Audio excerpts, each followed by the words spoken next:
వెల్లువై రాగం పలికించనా ఊహల పల్లకీలో ఊరేగించనా ఆశల వెల్లువై రాగం పలికించనా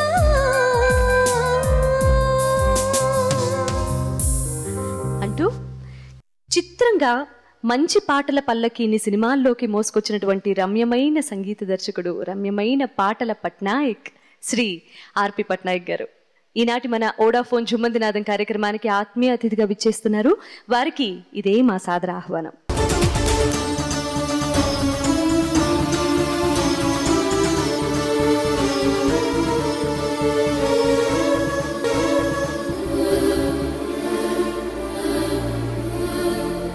తెలుగు సినీ పరిశ్రమ చెన్నై నుండి హైదరాబాద్ వచ్చినప్పుడు సంగీత పరిశ్రమ కూడా హైదరాబాద్కి రావటానికి ఎంతో కృషి చేసినటువంటి సంగీత దర్శకులు శ్రీ ఆర్పి పట్నాయక్ గారు. పట్నాయక్ గారు మా షోకి వచ్చినందుకు అండ్ మమ్మల్ని అందరినీ మాటలతో పాటలతో అలరించబోతున్నందుకు ముందుగా మీకు మా ధన్యవాదాలు. ఇంత మంచి షోకి నాకు పిలిచినందుకు ముందు నేను థ్యాంక్స్ చెప్పుకున్నాను. ఎందుకంటే మహానుభావులంతా కూర్చున్న ఈ చైర్మన్ నేను కూడా కూర్చున్నాను. I feel privileged. Thank you so much sir. నాన్నగారేమో ఫారెస్ట్ డిపార్ట్మెంట్లో ఎంప్లాయీ, మీ అమ్మగారేమో హౌస్ వైఫ్. మరి ఏమాత్రం సంగీతం బ్యాక్గ్రౌండ్ లేనటువంటి ఫ్యామిలీ నుంచి వచ్చి ఇంత మంచి సంగీత దర్శకులు అయ్యారు. ఆ బ్యాక్గ్రౌండ్ మరి ఏమీ లేకుండా ఇంతగా ఎలా ఈ ఫీల్డ్లో ఎదగగలిగారు? అలాగే చిన్నప్పుడు అటువంటి సంఘటనలు ఏమైనా జరిగాయా? అంటే మిమ్మల్ని మ్యూజిక్ సైడ్ ఇటువైపు రావడానికి బలమైన కారణాలు ఏమైనా ఉన్నాయా? ఫస్ట్ క్రెడిట్ అయితే శంకరాభరణం సినిమాకు వెళ్తుందండి. ఎందుకంటే ఆ సినిమా రిలీజ్ అయిన తర్వాత శంకర్ శాస్త్రి గారు పాడిన పాటలన్నీ నేను స్టేజ్ ఎక్కి పాడేవాడిని. అప్పట్లో నా వాయిస్ ఫెమినైన్గా ఉండేది, అంటే చిన్నపిల్లని కదా. ఆ టైంలో నాకు వాయిస్ అమ్మాయిలాగా ఉండేది. అప్పుడు కూడా ఆ అమ్మాయిల వాయిస్తో బ్రోచేవరురా ఓహో అలా ఆ ఫెమినైన్ వాయిస్ ఇంకా ఫెమినైన్ వాయిస్ యాడ్ చేసి పాడేవాడిని. ఆ సాంగ్స్ వచ్చిన దగ్గర నుంచి నేను సాంగ్స్ మీద బాగా పాడగలనని అందరూ అప్రిషియేట్ చేస్తుంటే దాని మీద కాన్సన్ట్రేట్ చేయాలి పాడడం మీద, అలా అనుకుని స్టార్ట్ అయ్యాను. అక్కడి నుంచి కెరియర్గా అవ్వడానికి మెయిన్ కారణం అయితే నేను ఎంఎస్సి చదువుతున్నప్పుడు మా ఫ్రెండ్ ఒక అబ్బాయి నాతో పాటు హాస్టల్ మేట్ నందన్ అని, తను ఇప్పుడు యూఎస్లో ఉంటున్నాడు. తను లిరిక్స్ రాస్తే వాటికి నేను కంపోజ్ చేసేవాడిని అనమాట. అవి మా హాస్టల్లో మా క్యాంపస్లో కొంచెం పాపులర్ ఆ సాంగ్స్. అయితే అవి పాపులర్ అవడానికి మెయిన్ అంటే ఎందుకు పాపులర్ అయ్యా అని స్టడీ చేస్తే I could do a better music అనే ఫీలింగ్ వచ్చింది. నాలో సింగర్ కన్నా మ్యూజిక్ డైరెక్టర్ డామినేట్ చేస్తున్నాడని, ఫ్రాంక్గా అదే రీజన్ నేను మ్యూజిక్ డైరెక్టర్ రావడానికి. మీ కెరీర్ యాక్చువల్గా ఒక మ్యూజిక్ ఆల్బమ్తో స్టార్ట్ అయిందని విన్నాం. ఆ ఆల్బమ్ రిలీజ్ చేశారు. ఆ రిలీజ్ అయినప్పుడు కూడా చిన్న చిన్న కాంట్రవర్సీ ఇష్యూస్ కూడా రేజ్ అయినట్టున్నాయి. దాని గురించి ఏమంటారు? యాక్చువల్లీ ఇది అంటే first let me tell my journey అండి. నేను ఆంధ్ర యూనివర్సిటీలో ఎంఎస్సీ కంప్లీట్ చేసిన తర్వాత సివిల్ సర్వీసెస్ ప్రిపేర్ అవడం కోసం ఇక్కడికి వచ్చాను. కల్చరల్ యాక్టివిటీస్ మీద నాకున్న ఇంక్లినేషన్ ఏదైతే ఉందో దానివల్ల నేను మామూలుగానే ఎక్కడో తెలియకుండా మీడియాకి దగ్గరలో ఉన్నాననే ఒక మ్యాగ్నెట్ లాగింది ఇటువైపు. ఆ టైంలో నాకు చంద్ర సిద్ధార్థ్ గారు పరిచయం అయ్యారు. చందు గారు, దిలీప్ అనే ఒక అబ్బాయి నాకు నీ యాక్టివిటీస్కి ఫలానా మనిషి బాగుంటాడు, ఆయన నాకు బాగా పరిచయం, ఆయన కూడా డైరెక్షన్ ట్రై చేస్తున్నాడు, నువ్వు ఆయన కలువు ఒకసారి అని చందు గారిని పరిచయం చేసామన్నమాట. అప్పుడు న్యూ సెన్స్ అని ఒక ఆల్బమ్ రిలీజ్ అయింది. న్యూ సెన్స్ అని కూచిపూడి వెంకట్ గారు రిలీజ్ చేసింది. ఆ ఆల్బమ్ రిలీజ్ అయినప్పుడు అక్కడ ఇన్వైటీస్ అంటే వచ్చిన ఫ్రెండ్స్ అందరి సర్కిల్లో నేను కూడా ఉన్నా. అప్పుడు అంజిబాబు అని ఒక ఫోటోగ్రాఫర్, స్టిల్ ఫోటోగ్రాఫర్, ఆ ఆల్బమ్ రిలీజింగ్ అదంతా చూసి మనం కూడా ఒక ఆల్బమ్ చేస్తే బాగుంటుంది అని ఆ ఆల్బము ఆనందం అనే పేరుతో స్టార్ట్ చేశాం. దానికి త్రివిక్రమ్ శ్రీనివాస్ లిరిక్ రైటర్. త్రివిక్రమ్ శ్రీనివాస్, నేను, సునీల్ ముగ్గురం రూమ్మేట్స్ ఆ టైంలో. అయితే సీను లిరిక్ రాస్తే దానికి నేను కంపోజ్ చేసి, లేకపోతే నేను కంపోజ్ చేసిన దానికి సీను లిరిక్ రాసి అలా చేసి, సో ఆల్మోస్ట్ ఆల్ మీ అందరి కెరీర్స్ ఒకే టైంలో స్టార్ట్ అయ్యాయి. అయితే ఆ టైంలో వి స్టార్టెడ్ దట్ ఆల్బమ్. మరి త్రివిక్రమ్ శ్రీనివాస్ గారు, సునీల్ గారు వచ్చినటువంటి ప్లేస్ నుంచి మీరు వచ్చారా? భీమవరం నుంచి, ఎక్కడి నుంచి? నేను పార్వతీపురం. యాక్చువల్లీ సునీల్ వల్ల నాకు సీను పరిచయం. చాలా స్ట్రగుల్ కూడా ఫేస్ చేశారని చెప్పేసి విన్నాం మేము, నిజమేనా? అంటే స్ట్రగుల్ అనేది ఫ్రాంక్గా చెప్తున్నానండి, మిగతా వాళ్ళతో కంపేర్ చేస్తే నాకు తక్కువే. ఎందుకంటే అమౌంట్ ఆఫ్ టైం ఉంటుంది చూడండి, ఆ విషయంలో ఐ వాజ్ నాట్ అంత టైం నేను సఫర్ అవ్వలేదు మిగతా వాళ్ళతో పోలిస్తే. ఎందుకంటే నేను ఎవరి దగ్గర అసిస్టెంట్గా జాయిన్ అవ్వలేదు. అసిస్టెంట్గా కనుక జాయిన్ అయి ఉంటే ఆ అసిస్టెంట్గానే ఒక 12, 15, 13 ఏళ్ళు చేసిన తర్వాత నాకు బ్రేక్ వచ్చేదేమో. ఆ టైంలో అప్పటికున్న పొజిషన్లో నేను ఇండస్ట్రీకి వచ్చే టైంలో అబౌట్ 96, 97 నేను మాట్లాడుతున్న విషయం. ఆ టైంలో నేను డైరెక్ట్గా అప్రోచ్ అవుతున్నాను కాబట్టి నేనేంటి, నా టాలెంట్ ఏంటి ఎవరికి తెలియదు. నన్ను గుర్తించిన అప్పటికి ఒకే ఒక వ్యక్తి చందు గారు. ఆ తర్వాత ఆదిత్య గారు గుర్తించారు, విఎన్ ఆదిత్య గారు. ఈ జర్నీలో స్ట్రగుల్ అనేది ప్రతి మనిషికి ఉంటుందండి. దెర్ వర్ టైమ్స్ వెన్ ఇంటి నుంచి, అంటే నా 29వ ఏట వరకు కూడా నేను ఇంటి నుంచి వచ్చే డబ్బుల మీద డిపెండ్ అయ్యేవాడిని. మంత్లీ ఎంత అని పంపించేవాళ్ళు, కానీ ఖర్చు ఎప్పుడు మన చేతిలో కంట్రోల్లో ఉండదు కదా. ఒక్కోసారి ఎక్కువ అవుతుంది, ఒక్కోసారి తక్కువ అవుతుంది. అలాంటి టైంలో ఇంటికి మళ్ళీ అడిగితే వద్దులే ఉండక్కర్లేదు వెనక్కి వచ్చే అని అడిగే అవకాశాలు ఉండేవి ఎక్కువ. ఎందుకంటే మా ఫాదర్కి బాగా భయం అనమాట. అది ఒక ఓషన్, ఆ ఓషన్లో వెళ్ళి ఎలా సెటిల్ అవుదాం అనుకుంటున్నావు, అసలు అక్కడ అడుగు పెట్టడమే కష్టం, నువ్వు ఏ రకం కూడా, అంటే మనకు బ్యాక్గ్రౌండ్ లేదు, first we don't have anybody, ఎలా వెళ్ళి నువ్వు ప్రూవ్ చేసుకుంటావు, ఎలా నేను గుర్తిస్తారు, చాలా కష్టం, థింక్ ప్రాక్టికల్గా ఆలోచించు అని. నాకేంటంటే నా మీద నాకు నమ్మకం, ఆ ఒక నమ్మకంతో ఎక్స్ట్రా డబ్బులు ఏం కావాలని అడిగేవాడిని కాదు. అవసరమైతే 3 రోజులు పస్తులున్న సందర్భాలు కూడా ఉన్నాయి. అంటే ఎవరికి తెలియదు ఈ విషయం, కానీ దిస్ ఈజ్ ట్రూ. ఎందుకంటే వెనక్కి ఎక్కడ పిలుస్తారని భయం, ఆ భయంతో. సో ఆ టైంలోనే మీకు ఒక గోల్ అంటూ మైండ్లో ఫిక్స్ అయిపోయింది, ఇండస్ట్రీలో something you have to do అనేది. మొట్టమొదటి అవకాశం ఎలా వచ్చింది మీకు? ఫస్ట్ అవకాశం చందు గారే ఇచ్చారండి, చంద్ర సిద్ధార్థ్ గారు. సినిమాకి అది అవునంటూ కాదంటూ ఒక సినిమా స్టార్ట్ చేసాం, దానికి వేణు హీరో. అయితే అన్ఫార్చునేట్లీ చందు గారు ఆ ప్రాజెక్ట్ నుంచి బయటకు రావాల్సి వచ్చింది. రావడంతో ఆయన ద్వారా నేను పరిచయం కాబట్టి నేను కూడా బయటకు వచ్చాను. నాకు చేయమని అడిగారు, తర్వాత అది స్వయంవరం అనే సినిమాగా వచ్చింది విజయభాస్కర్ గారి డైరెక్షన్లో. నాకు చేయమని అడిగారు, కానీ ఎక్కడో నాకు ఎథిక్స్ విషయంలో ఐఎమ్ వెరీ పర్టికులర్ అనమాట. ఇక్కడ అవకాశం కన్నా ఫ్రెండ్షిప్ ముఖ్యం అని, because I'm introduce through him, I have to do with him. ఆ తర్వాత ఆ సాంగ్స్ ఏమో నీకోసం అనే సినిమాకి వాడడానికి ప్రొడ్యూసర్స్ ఏమో ఆ ప్రొడ్యూసర్కి అప్రోచ్ అయ్యారు. నీకోసం సినిమాకి 2 ట్రాక్స్ తీసుకున్నారు వాళ్ళకి. ఇమీడియట్ మైసూరి డేట్స్ ఉన్నాయి, షూటింగ్ చేయాలి అని ఆ 2 ట్రాక్స్ తీసుకుని షూటింగ్ చేశారు. చేసిన తర్వాత why can't we continue with him అని నన్నే కంటిన్యూ చేయడానికి వాళ్ళు అడిగారు. సేమ్ ప్రొడ్యూసర్స్, వల్లభనేని జనార్దన్ గారు, గంటా శ్రీనివాస్ గారు. అప్పుడు సీను వైట్ల గారు కూడా ఆ 2 సాంగ్స్ షూట్ చేసిన తర్వాత he had a very good opinion on me. RP, ఇది నాకు లైఫ్ అండ్ డెత్ సమస్య, ఇది నా కెరీర్ స్టార్ట్ చేస్తున్నాను ఈ సినిమాతో, డెఫినెట్గా ఇది పెద్ద సక్సెస్ అవ్వాలి, మన సినిమా టైటిల్ నీకోసం అని చెప్పి ఇది చేశాను. అప్పుడు నీకోసం అనే టైటిల్ వినగానే నాకు వచ్చిన ట్యూన్ నీకోసం టైటిల్ సాంగ్ అనమాట. Fantastic song. ఆ రోజు నుంచి ఈ రోజు వరకు మీ కెరీర్ లో one of the best song గా నిలిచిపోయిన సాంగ్ అది. నిజమే. ఒక్కసారి మాకోసం ఆ పాట పాడి వినిపించరా?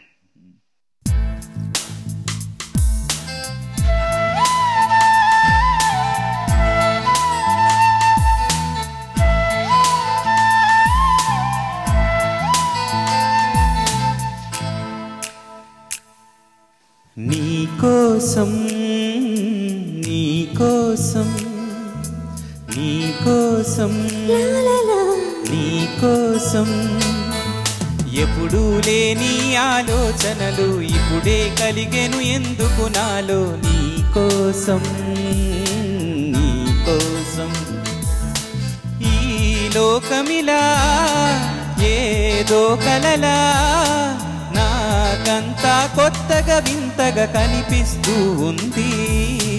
నీకోసం నీకోసం నీకోసం నీకోసం లా లా లా లా లా లా లా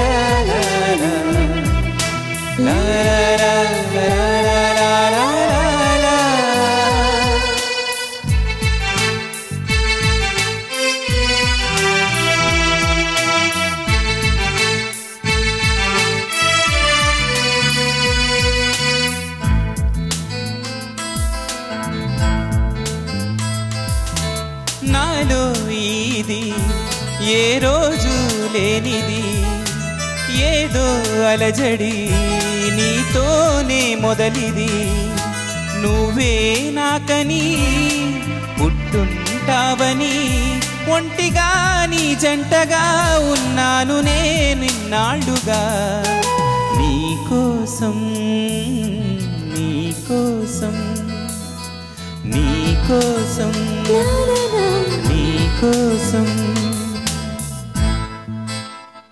ఇంత అద్భుతమైన మెలోడియస్ సాంగ్ ద్వారా ఆర్పి పట్నాయక్ గారు ఒక మంచి పాటను మనకు అందించడం కాకుండా మంచి గాయనిని కూడా ఇచ్చారు. కౌసల్యని ఈ సాంగ్తో ఇంట్రడ్యూస్ చేశారు మీరు. అవునండి. రైట్. ఆ టైంలో ఇక్కడ ఎంతమంది ఉన్నారు మ్యాక్సిమం అందరిని ఇంట్రడ్యూస్ చేయాలనే ఇదైతే ఉండేది, తపన అయితే ఉండేది. ఈ సినిమాలో అంటే నీకోసం ఫస్ట్ రిలీజ్ అయిన సినిమా కాబట్టి ఈ సినిమా ద్వారా నిహాల్, కౌసల్య, అలాగే Venu, I don't remember few more names, but I introduced so many people there. ఒక సినిమా ద్వారా చాలా మంది కొత్త గాయని గాయకులు ఇంట్రడ్యూస్ చేశారు. మరి ఆంధ్ర యూనివర్సిటీలో ఫిజిక్స్లో ఎంఎస్సీ చేసిన మీరు హైదరాబాద్కి సినిమాల్లో చేరటానికి వచ్చినప్పుడు మంచి ఉద్యోగం చేయకుండా మీ పేరెంట్స్ నుంచి వచ్చిన రెస్పాన్స్ ఏంటి? అంటే ఏంటి సినిమాల్లో అంటున్నాడు, మరి ఇంత మంచి చదువుకున్నాడు, ఫిజిక్స్లో ఎంఎస్సీ చేశాడు, మంచి ఉద్యోగం చేయకుండా సినిమాల్లోకి వెళ్తున్నాడు ఏంటి అన్న ఫీలింగ్ మీ పేరెంట్స్కి రాలేదా? అప్పుడు మీ వాళ్ళ స్పందన ఏంటి? యాక్చువల్లీ నేను చదివింది MSc space physics. Space physics అంటే నేను ఉద్యోగంలో చేరుంటే బహుశా అబ్దుల్ కలాం గారి దగ్గర సైంటిస్ట్గా చేరేవాడిని. మా మదర్కి ఇన్హరెంట్గా షీ హ్యాజ్ ఎ ఫీలింగ్, వాడు ఏం పట్టుకుంటే అది డెఫినెట్గా సాధించగలడు, చిన్నప్పటి నుంచి మేము చూసాం అని ఉంది. కానీ మా ఫాదర్ ఏంటంటే కెరియర్ ఓరియంటెడ్ కాబట్టి ఆయన జాబ్ చేస్తున్నారు ఫారెస్ట్ రేంజ్ ఆఫీసర్గా, నా పిల్లలు కూడా జాబ్ చేస్తే బాగుంటుంది అని ఆలోచిస్తుంటారు కాబట్టి డెఫినెట్గా నేను చేసిన తీసుకున్న స్టెప్కి ఆయన కాస్త భయపడిన టైంలో మా అన్నయ్య గౌతమ్ తను బాగా ఎంకరేజ్ చేశాడు. తను కెరియర్ మొత్తం ఇక్కడ పెట్టమని అడగొద్దు, will give him a time, let's give some 2 years. ఆ 2 years లోపు తను ప్రూవ్ చేసుకోగలిగితే ఓకే, లేకపోతే తనకి he knows how to live, తను ఏం చేయగలడో తనకు తెలుసు కాబట్టి ఆ 2 years మనం ఛాన్స్ ఇద్దామని మా అన్నయ్య పర్మిషన్ తీసుకున్నాడు నా గురించి మా ఫాదర్ దగ్గర. అయితే ఆ 2 years మా ఫాదర్ చాలా ఓపిక పట్టారు. అంటే every minute he was impatient అనమాట. వెనక్కి పిలిచాలనే ఫీలింగ్లోనే ఉన్నారు. అయితే ఈ 2 years లోపే ఆనందం ఆడియో రెడీ అవడం, ఆనందం ఆడియో బాగుందని అందరూ అనడం, ఇమీడియట్గా నీకోసం సినిమా రావడం, అంటే అవునంటూ కాదంటూ సినిమా రావడం, ఆ సినిమా ద్వారా మళ్ళీ నీకోసం సినిమా, ఆ తర్వాత చిత్రం సినిమా రావడం, ఇలా వన్ ఆఫ్టర్ అదర్ స్టార్ట్ అయ్యాయి నాకు కెరియర్. అంటే సమ్వేర్ హీఈస్ డూయింగ్ సంథింగ్ అనే ఫీలింగ్ కలిగించాను నేను మా పేరెంట్స్లో. అంటే కొత్తగా వచ్చిన వాళ్ళు ఎవరికి రాని అవకాశం నాకు రావడం అది నిజంగా అదృష్టం. దానికి ముఖ్యమైన కారణం ఏంటంటే హైదరాబాద్కి ఇండస్ట్రీ షిఫ్ట్ అవడం. కరెక్ట్గా అదే టైంలో మీరు కూడా ఇక్కడ ఛాన్సెస్ కోసం ట్రై చేయటం, టైం సెట్ అయింది. ఎగ్జాక్ట్లీ నేను టైంకి వచ్చా. మరి ఆర్పి పట్నాయక్ గారి గురించి మరిన్ని విశేషాలు తెలుసుకోవాలనే లోపు వోడాఫోన్ జుమ్మందినాథం కార్యక్రమంలో ఒక చిన్న బ్రేక్. ప్రతి సినిమాలోనూ ఒక ఫోక్ సాంగ్ ఖచ్చితంగా ఉంటుంది. చిత్రంలోనేమో మామూ అనే పాట, ఆ తర్వాత నువ్వు నేనులో అది గాజువాక పిల్ల, కానీ ఆ తర్వాత జయంలో రాను రానంటూనే చిన్నదో, శ్రీరామ్లో రంగపోతే సాంగ్, ఇవన్నీ కూడా ఖచ్చితంగా అంటే ఇలాంటి సాంగ్స్ పర్టికులర్గా ప్రతి సినిమాలో ఉండటానికి కారణం ఏంటి? దానికి ఏదైనా స్పెసిఫిక్ రీజన్ ఏమైనా ఉందా? స్పెసిఫిక్ రీజన్ అంటే ఫస్ట్ చిత్రంలో ఫోక్ సాంగ్ పెట్టడానికి అయితే ఒక రీజన్ ఉందండి. ఏంటంటే మామూలుగా అప్పటి వరకు కాలేజ్ స్టూడెంట్స్ కలిసి పాడే పాట అంటే గ్లోవ్స్ వేసుకుని బైక్లు ఎక్కి మంచి westernised song, full fast beat అలాంటి సాంగ్ పాడతారు అని అప్పటి వరకు మనం చూసాం సినిమాలో. కానీ నేను పీజీ వరకు చదివినంత వరకు నేను చూసిన ఎక్కడ కూడా మేము అలాంటి సాంగులు పాడిన దాఖలాలు లేవు. మేము ఎప్పుడు ఫ్రెండ్స్తో కూర్చున్న పాటల గురించి ఏమి అనుకున్నా, ఏవో లలిత గీతాలు పాడేవాళ్ళం. మాసీగా ఉండాలి యాంబియన్స్ అనుకుంటే అక్కడ డెస్క్ మీద ఎవరో ఒకళ్ళు దరువు వేస్తుంటే దాన్ని బట్టి ఫోక్ సాంగ్స్ పాడేవాళ్ళం. అయితే చిత్రం was a realistic film. Real లైఫ్లో జరిగే ఇన్సిడెంట్స్ని బేస్ చేసుకుని తీసుకున్న సినిమా. ఆ రియలిస్టిక్ ఫిల్మ్లో ఆ రియలిస్టిక్ అప్రోచ్ తీసుకోవాలంటే రియల్ లైఫ్లో ఏం జరుగుతుంది దాన్నే మనం ఎందుకు చేయకూడదు అనే ఉద్దేశంతో మామో అనే ఫోక్ సాంగ్ని వాడడం జరిగింది. ఒక్కసారి మళ్ళీ మా కోసం ఆ ఫోక్ సాంగ్స్ పాడి మా ప్రోగ్రామ్ని హుషారెక్కిస్తారా ప్లీజ్?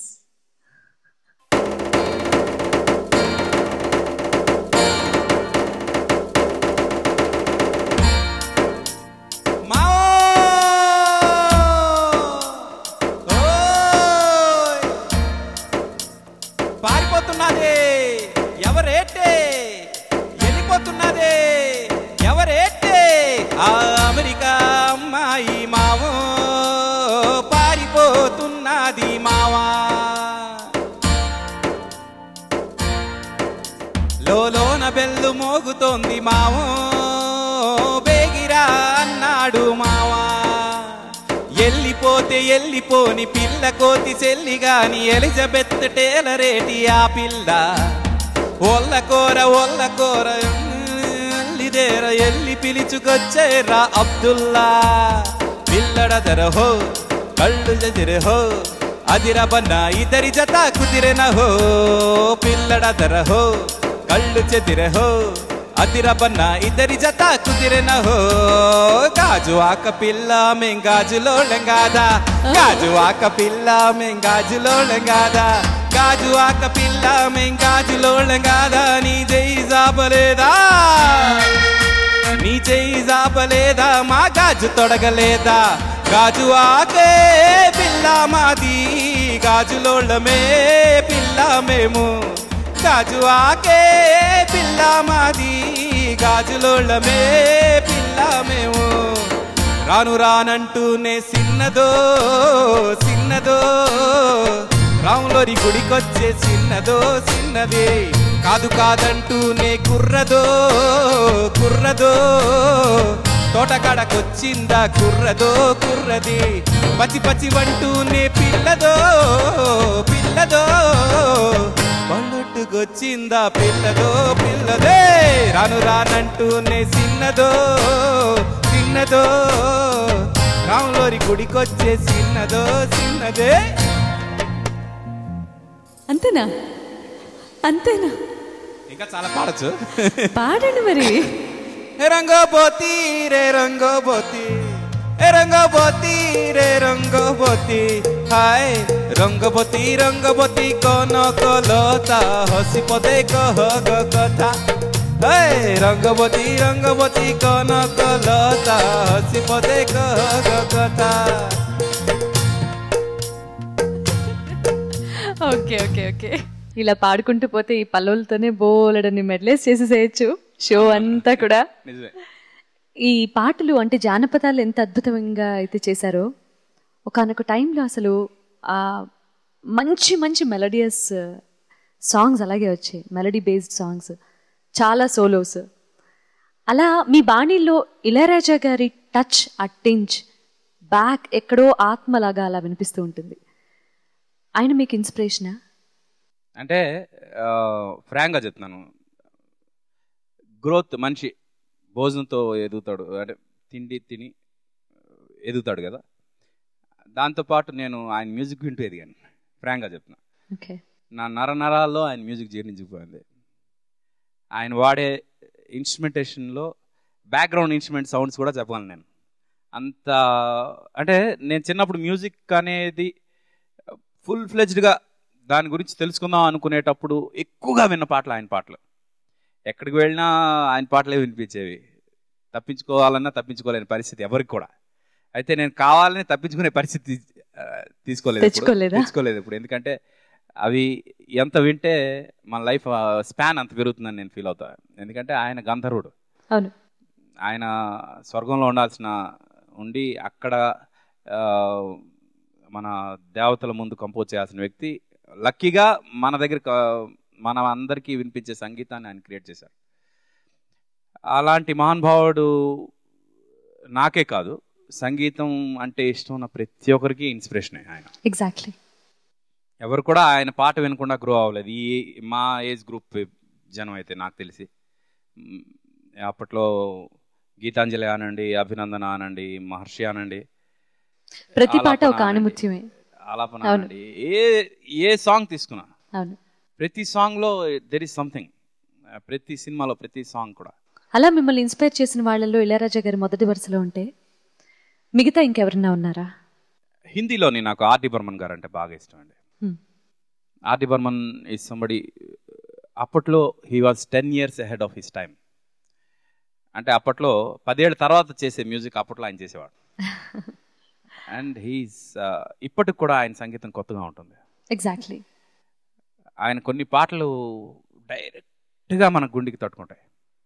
हमें तुमसे प्यार कितना ये हम नहीं जानते, मगर जी नहीं सकते तुम्हारे बिना. కిషోర్ కుమార్ గారు ఆర్డి బర్మన్ గారు కలిస్తే అలాగా నాలాగా 86 kgs ఉన్న మనిషి కూడా దూదిలాగా అలాగా తేలిపోతాడు. That's what the greatness of that particular duo, RD Burman Kishore Kumar. ఆ తర్వాత నాకు బాగా నచ్చిన music director AR Rahman. AR Rahman అంటే కరెక్ట్గా నేను ఎప్పుడైతే మ్యూజిక్లోకి ఎంటర్ అవుదాం ప్రొఫెషనల్గా అనుకున్నానో ఆ టైంలో ఆయన బాణీలు బాగా పాపులర్ అయిన సందర్భాలు అనమాట. ఆయన బాణీలు ఎంత కొత్తగా ఉండేవి అంటే సౌండింగ్ వైజ్ కానీ దీని వైజ్ కానీ. I still feel he needs a doctorate immediately అనమాట. ఎందుకంటే సౌండ్లో రీసెర్చ్ చేసిన అతి కొద్ది మంది భారతీయుల్లో ఆయన ఒకడు. సౌండ్ ఇలా ఉండాలి, ఈ ఫ్రీక్వెన్సీ ఇలా ఉంటే దానికి ప్యారలల్గా వాడే ట్రాక్లో ఈ ఫ్రీక్వెన్సీ ఇలా ఉండాలి, అప్పుడు ఈ ఫ్రీక్వెన్సీస్ క్లాష్ అవ్వకుండా అన్ని ట్రాక్స్ డెఫినెట్గా వినిపిస్తాయి అని ప్రతి సౌండ్ గురించి ప్రతి ట్రాక్ గురించి మెటిక్యులస్గా రీసెర్చ్ చేసిన only one and only music director AR Rahman. And డెఫినెట్గా సౌండ్ అనే రివల్యూషన్ వచ్చిన తర్వాత, అంటే ఒకప్పుడు కంపోజింగ్ రివల్యూషన్, అంటే ఫస్ట్ ఏమో లిరిక్ రివల్యూషన్ ఉండేది. అంటే లిరిక్ అనేదే ప్రాధాన్యం, ట్యూన్ దానికి కంపన్సేట్ అయితే చాలు. ఆ తర్వాత ట్యూన్ అనేది ప్రాధాన్యత వచ్చింది, లిరిక్ అనేది దానికి కంపన్సేట్ అయితే చాలు. ఆ తర్వాత సౌండ్ అనేది ప్రాధాన్యత వచ్చింది. అప్పుడు సౌండ్ అనే ప్రాధాన్యత వచ్చినప్పుడు వచ్చిన ఫస్ట్ పర్సన్ ఎవరైనా ఉంటే దట్ ఈజ్ ఏఆర్ రెహమాన్ అన్నమాట. నాకు బాగా గుర్తు, ఒక బార్బర్ షాప్, ఆ బార్బర్ షాప్లో ఏ క్యాసెట్ చూసినా డూప్లికేట్ ఉండేది. ప్రతిదీ అంటే క్యాసెట్లు ఒక 60 నిమిషాల క్యాసెట్లో ఒక 4-5 సినిమాలు రికార్డ్ చేసుకుని వాళ్ళు ఒక క్యాసెట్ చేసుకునేవాళ్ళు. కానీ ఏఆర్ రెహమాన్ వచ్చిన తర్వాత ప్రతి క్యాసెట్ కూడా ఒరిజినల్ కొండ మొదలు పెట్టాడు ఆయన. ఏంటి డిఫరెన్స్ అంటే క్వాలిటీలో ఇంత డిఫరెన్స్ ఉంటుందని ఇప్పుడే నాకు తెలిసింది సార్. సౌండ్ క్వాలిటీలో I have seen him, he was buying everything original since then. అప్పటి నుంచి క్వాలిటీ మీద కాన్షియస్ అయ్యారు ఆడియన్స్. అందుకే ఆడియో మార్కెట్ కమర్షియల్గా పెరిగింది ఏఆర్ రెహమాన్ వచ్చాక. ఆయన గురించి నేను ఎందుకు చెప్తున్నానంటే he is one of the revolution మ్యూజిక్లో సౌండ్ ఫామ్లో రెవల్యూషన్ తీసుకొచ్చి అది కమర్షియల్గా ఒక ప్లాట్ఫామ్ క్రియేట్ చేశాడు మ్యూజిక్ ఆయన. అప్పటి వరకు ఆడియో రైట్స్ అనేవి బహుశా వేలల్లో ఉండేవి, ఆయన వచ్చిన తర్వాత లక్షలోకి వెళ్ళింది. మా మ్యూజిక్ కూడా లక్షలోకి వెళ్ళడానికి మెయిన్ కారణం ఆయన ఇచ్చిన పాత్ అని నేను అనుకుంటాను. And people are buying original CDs, original cassettes because AR Rahman came. అదైతే 100% as a technician I'm telling. Vodafone జుమ్మంది నాదంలో ఆర్పి పట్నాయక్ గారితో మరికొన్ని విశేషాలు బ్రేక్ తర్వాత. మీరు స్వరపరిచినటువంటి ఎన్నో అద్భుతమైన మెలడీ సాంగ్స్ ఉన్నాయి. ఆ మెలడీల్లో మీకు బాగా నచ్చిన పాట ఇమీడియట్గా పాడమని అడిగితే మీరు ఏ పాటని పాడతారు? మనసంతా నువ్వే, దానిలో టైటిల్ సాంగ్ నీ స్నేహం ఇక రాదని. ఫెంటాస్టిక్ సాంగ్ అండి, మాకోసం ఒక్కసారి పాడి వినిపిస్తారా? చాలా మందికి తెలియని విషయం ఏంటంటే ఈ పాట 2 లైన్లు.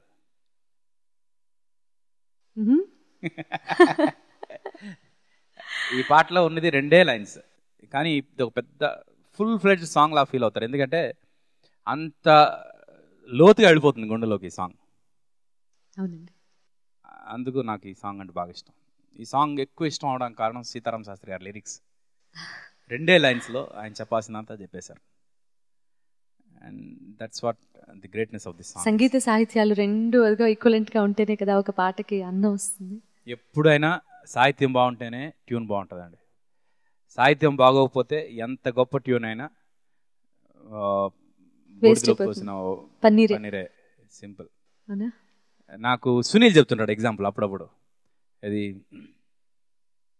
ముస్తఫా ముస్తఫా డోంట్ వరీ ముస్తఫా, కాలం నేనేస్తాం ముస్తఫా. ఇది లిరిక్. ఇదే గనక ఇదే పాట కనుక ఓ మనసా ప్రాణం నువ్వే ఓ మనసా అని ఒకళ్ళు లిరిక్ రాసుంటే ఆ పాట ఎంత హిట్ అయ్యేదా? సింపుల్. ఓ మనసా అనేది మంచి లిరికే, కానీ ఆ ట్యూన్కి యాప్ట్ లిరిక్ పడితేనే ట్యూన్ బతుకుతుంది. And I believe in that. అందుకే నా సాంగ్స్లో, నేను ఇప్పటివరకు చేసిన అన్ని సాంగ్స్లో కూడా మోర్ దెన్ 50% క్రెడిట్ లిరిక్ రైటర్స్కి వెళ్తుంది. ఎందుకంటే లిరిక్స్ అంత బాగుంటాయి. కోర్స్ నేను తెగ పీడించేస్తాను నాకు, ఎందుకంటే నా ట్యూన్ యావరేజ్ ట్యూన్కి ఒక గొప్ప ట్యూన్ చేయాలంటే మంచి లిరిక్ పడాలన్నమాట. మంచి లిరిక్ పడితే యావరేజ్ ట్యూన్ కూడా గొప్ప ట్యూన్ అయిపోద్దని నా ఫీలింగ్. అంటే యావరేజ్ ట్యూన్ అని చెప్పడంలో మీ సంస్కారం కనిపిస్తుందా, లేకపోతే హంబుల్నెస్ కనిపిస్తుందా? లేదు, సంస్కారం కాదు, నాకు ఒక క్రియేటివ్ లిమిటేషన్ ఉంది కదా. నేనేం పెద్ద సంగీతం నేర్చుకోలేదు, నేనేం ఎవరి దగ్గర అసిస్టెంట్గా చేయలేదు.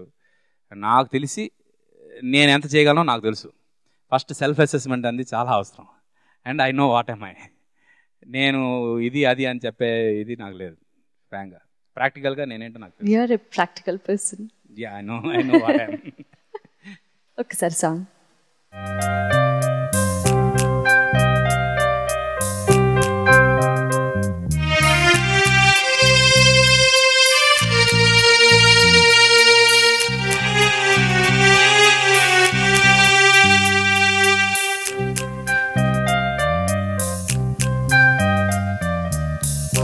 నీ స్నేహం ఇక రాదు అని కరిగే కలగా అయినా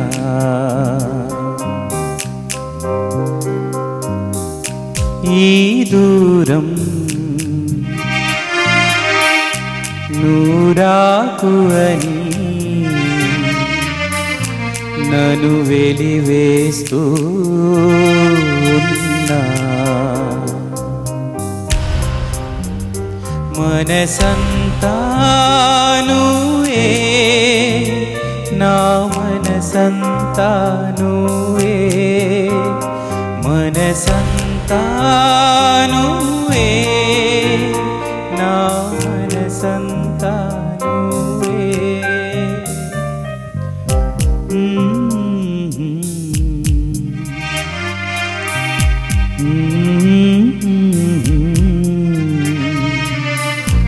La la la la la la la la la la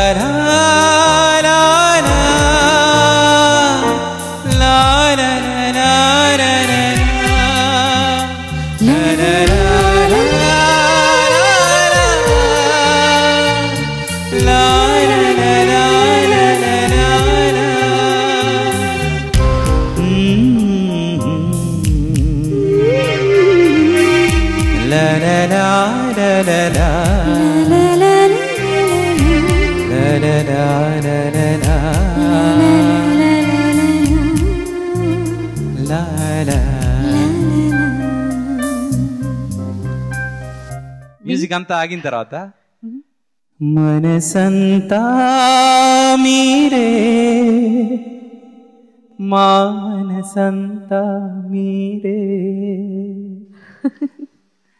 audience exactly, I mean it.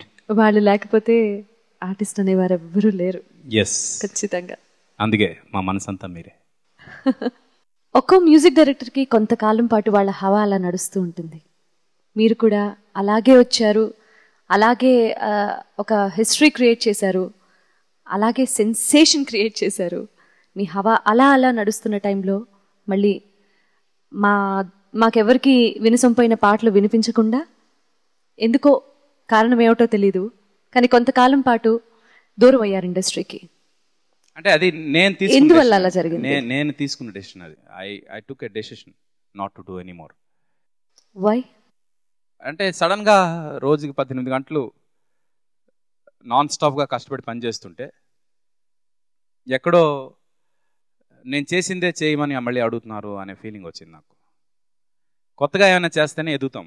నాకేంటంటే మనిషి అనేవాడు ఎదగాలి, లేకపోతే ఒకే దగ్గర ఉండిపోకూడదని నా ఫీలింగ్. అక్కడ వరకు చూసాం కదా, అక్కడ ఉందాం, అంతేగాని అక్కడ నుంచి కింద పడిపోకుండా విల్ స్టాప్. ఎందుకంటే మళ్ళీ అవే సాంగ్స్ నేను చేస్తే రిపీటేటివ్ ఫీల్ అలా డ్రాప్ అయిపోతానేమో నా ఫీలింగ్. అప్పటికే నాకు అసలు స్మెల్ వచ్చింది, అప్పటికే నాకు ఆ స్మెల్ వచ్చింది. ఏమై రిపీటింగ్ మై సెల్ఫ్, ఏమో చేస్తున్నానేమో అనే ఫీలింగ్ వచ్చినప్పుడు కట్ చేశాను. ఇంకోటి, I had a major set back in my life. ఏంటంటే నిజం సినిమా పాటలన్నీ నేను పాడడం. ఫ్రాంక్గా నువ్వు నేనులో మ్యాక్సిమం సాంగ్స్ నేనే పాడాను, జేఎంలో కూడా మ్యాక్సిమం సాంగ్స్ నేనే పాడాను. జేఎంలో ఇంచుమించు అన్ని సాంగ్స్ నేనే పాడాను. That is one of the best sold audio till date.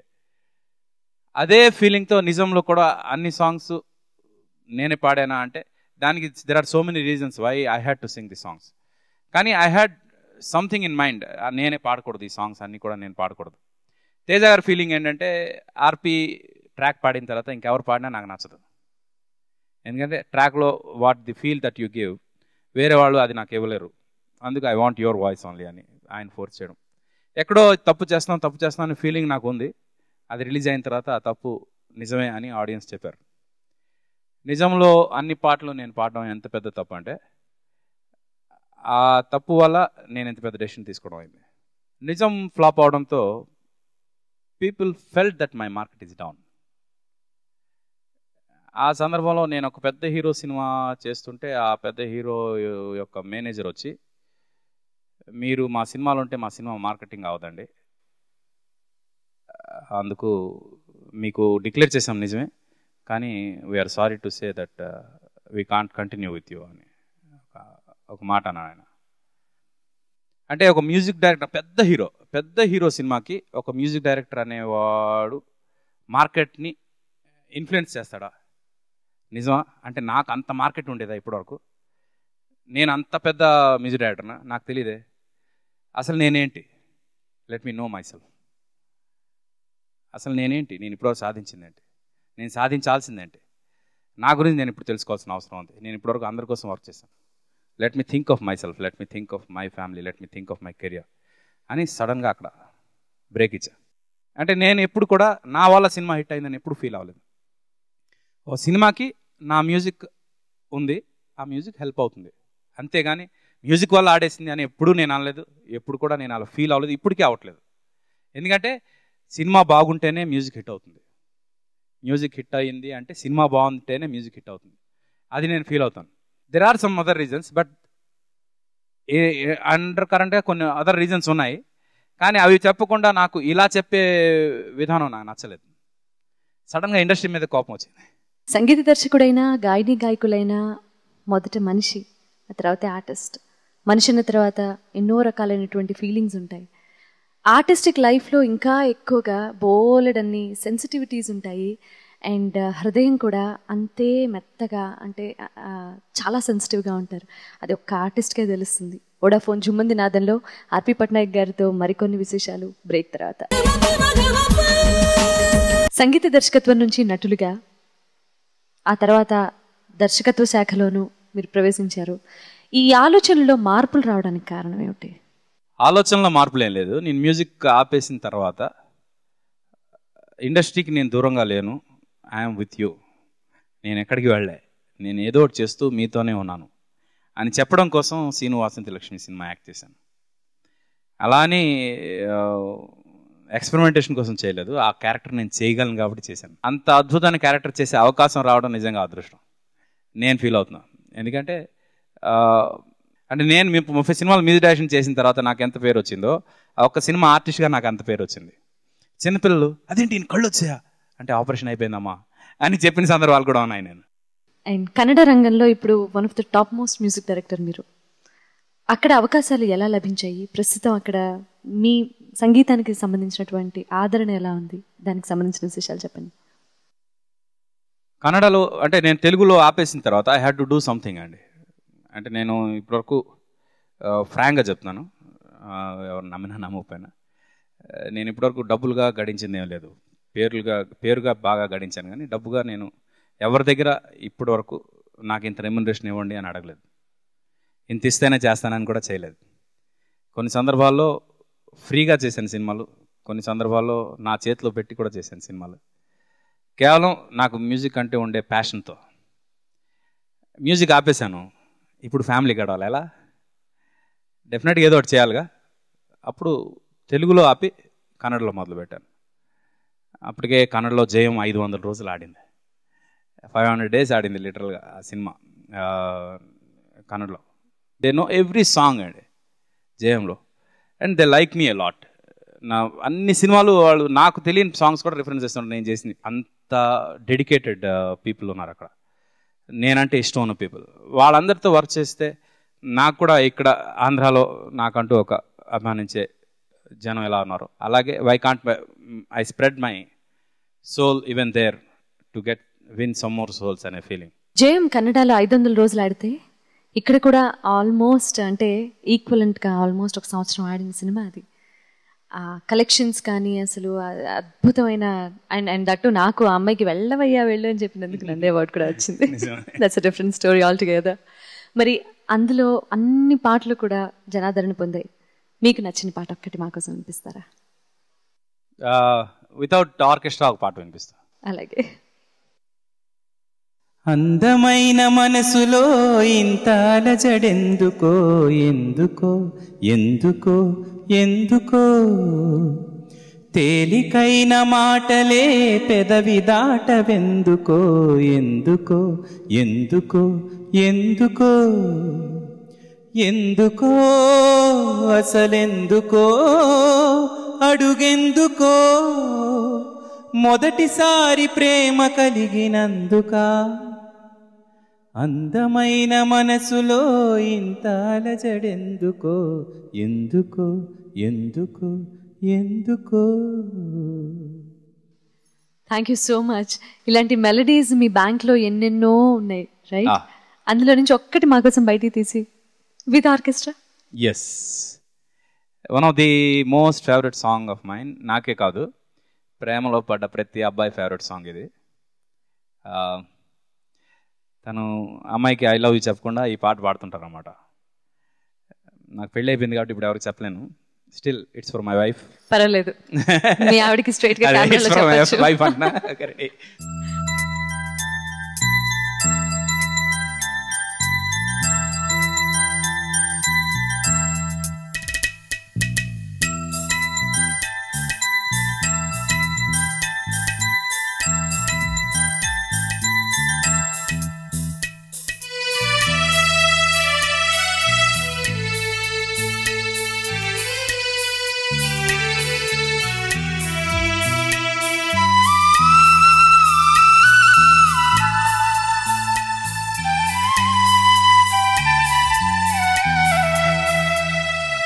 నువ్వంటే నాకిష్టం,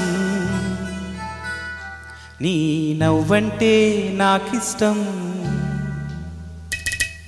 నువ్వంటే నాకిష్టం, నీ నవ్వంటే నాకిష్టం, నాలో ఆలాపన ఆగే నాపినా, ఎదలో లయ వినవా ప్రియా, నువ్వంటే నాకిష్టం, నీ నవ్వంటే నాకిష్టం.